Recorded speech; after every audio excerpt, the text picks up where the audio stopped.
Yesterday was the 17th day of Tammuz, the beginning of the 3 weeks on our calendar, the period that we know of in Yiddish as the Drei Wochen, and that in Hebrew is referred to by Chazal as the Tkufat Ben HaMetzarim, as the time between the two straits, the two tsaros that overwhelmed our people from Shivasar Tammuz, the 17th day of Tammuz, and until Tisha B'Av, the 9th of Av.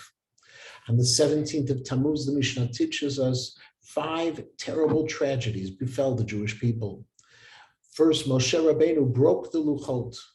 Then the Korban Tamid were suspended. The Romans breached the walls of Yerushalayim, which led up to the destruction of the second Beit HaMikdash. And then 2 other events that we're not sure of when they occurred historically, but the Mishnah identifies them as apostomus, who burnt the Torah, and an idol was erected in the Beit HaMikdash. Practically speaking, during the 3 weeks, there are 4 primary prohibitions.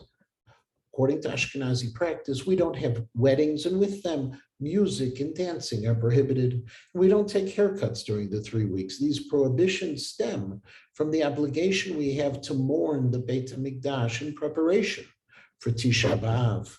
And in addition, it's customary to refrain from reciting a Shachianu, and we avoid unusually dangerous activities because these practices are things that we are concerned about in this inauspicious time period for the Jewish people. There is much more information that's available on the KINS website, kongkins.org, and yet one important note for today, and that is an important lesson that Rav Soloveitchik taught us. It is mentioned in the Shirei Harav in Yanei Tisha B'Av on pages 20 to 21, where the Rav explained that fundamentally customs must always conform to a paradigm of some previous halachic patterns. The laws of Avelut we speak of have three periods of mourning: the first Shiva, then Shloshim, and then the 12 months, the Yud Bet Chodesh.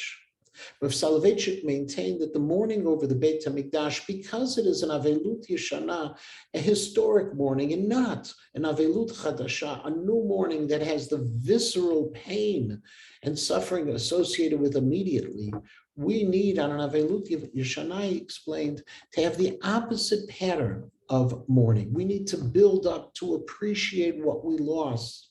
And therefore, when it comes to these 3 weeks, we begin first with the prohibitions that were similar to the 12 months. And then during the 9 days, we move over to the Avelut, which is similar to Shloshim. And finally, when it comes to Tisha B'Av itself, that's the Avelut of Shiva itself.